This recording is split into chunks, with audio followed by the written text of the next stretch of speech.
What's good, everybody? It's the GOAT, Aaron Brown. And before this video starts, be sure to subscribe to my channel. And if you appreciate the videos that I make, be sure to hit the thanks button right above the comment section. Let's jump straight into it. So the men's 100-meter final just took place at the Olympic Games. And we all watched it. We all paid attention. And it was a good race. My predictions for the top three, I had Fred Curley, Keishane Thompson getting second, and Noah Lyles getting third. Granted, that three did medal, but not in that order. Somehow we allowed Noah Lyles to go out there and win the Olympic title. And from the naked eye and what we seen on TV, he did not win it. If I'm just being 100% transparent with you, Noah Lyles did not win the Olympic title. And there's nothing you can do or say to tell me that he went out there and won it. I am highly upset, but I have to look on the bright side.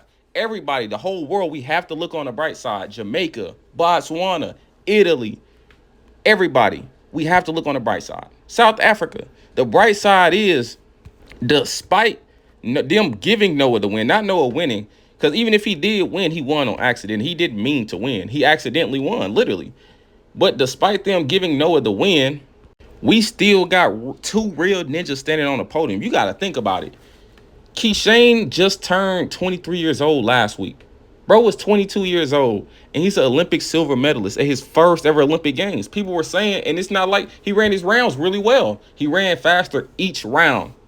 People were concerned, oh, he doesn't run rounds good, and we ain't never seen him run rounds. Well, now we seen him run rounds, and he handled it really, really well. Fred Curley, a guy who hadn't broke 10 until the USA Championships, when I was saying that he probably will win the Olympics. And a lot of people were saying Fred will be lucky to make the finals at USA's, and he probably won't break 10 at USA's. When I know the type of guy Fred is, like, people didn't see what happened last year behind the scenes because he don't make excuses, so they was just thinking he was just rolled. But he ran 8 races last year and ran sub 10 for 7 of them. And I knew he was locking in right after USA, so I knew what time it was. And also, I had Marcel Jacobs. I said, Marcel Jacobs, he's going to turn a lot of heads. He's going to be in the final, and he's going to make a run for that title. And if you pay attention to the photo on the screen, you see Marcel Jacobs right there in the mix, leaning for a medal. So everybody was saying he's a one-hit wonder and he'll never make another final. I said certain guys only prepare for the Olympics. Certain guys only show up for the Olympic Games. And clearly Marcel Jacobs is one of those guys. We've seen people like that before in history. We've seen Elaine. We've seen other people. They be hurt during the World Championship years and they get counted out. And then at the Olympic Games come around and boom, they're right there in the mix competing for a medal. But they gave Noah the win. We just got to accept it. It is what it is. We still got to keep our heads up and stay strong because there is a chance that he can win he could lose the 200. And that'll make us just as happy, but it would have been better and more satisfying to see him go outside his first race. So he would have went into the second race really sad.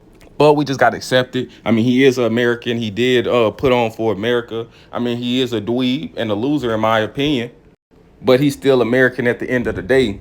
And he putting on for America, and there is no way the track Illuminati was going to allow him to lose anyways. Just think about the way that they set up the heats for the final. They had Keishane and Fred next to each other in lane 3. They know if they would have put Noah in between them, Noah wouldn't have been on that medal stand. Because Fred and Keishane would have hopped off them blocks, Noah would have been glued to the blocks, and it would have been over with. But the fact that Keishane and Fred are next to each other, two really good starters, Fred hopped out on Keishane, and Keishane and Fred just went to street racing. So they was playing first one to the line win. And they just said, forget all the technique. We racing for the win. Whole time, Noah got one of those Sha'Carri kind of wins from last year where he's on the outside. Don't really get to be in the mix like that, so he can just really run his own race and focus on his own race and just lean real hard at the end and pray. And that's how he accidentally won it. And then I could see if he just went out there and he really meant to win it, and then he still barely won. But a win is a win at the end of the day. He's going to get the perks and the benefits of being the Olympic champion. But this just doesn't seem like a real Olympics. Shelly Ann and them didn't get to run in the 100. Sharika done pulled out the 200. They not letting people into the stadium. This is damn no worse than the COVID Olympics. At least the COVID Olympics, it was some real ninjas running, some real ninjas standing on the podium. This is honestly ridiculous, and I hate to see it. And I know this day done really messed up real ninjas all around the world, but like we got to keep our heads up. We got to stay strong because at the end of the day, 2 out of the 3 real people on the podium are real ninjas. So we got to salute that. And then you got to salute Noah too. He still ran pretty fast. I said if he runs a perfect race, he's capable of running 978. Like if he runs a perfect race, like the best race of his life. He ran the best race of his life. He ran 979. And that was just good enough for the win today. I mean, it is what it is. Life goes on.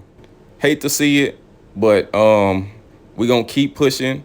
And y'all let me know what y'all think down below in the comments. Because from what I seen on TV, Keishane won. That's just me, though.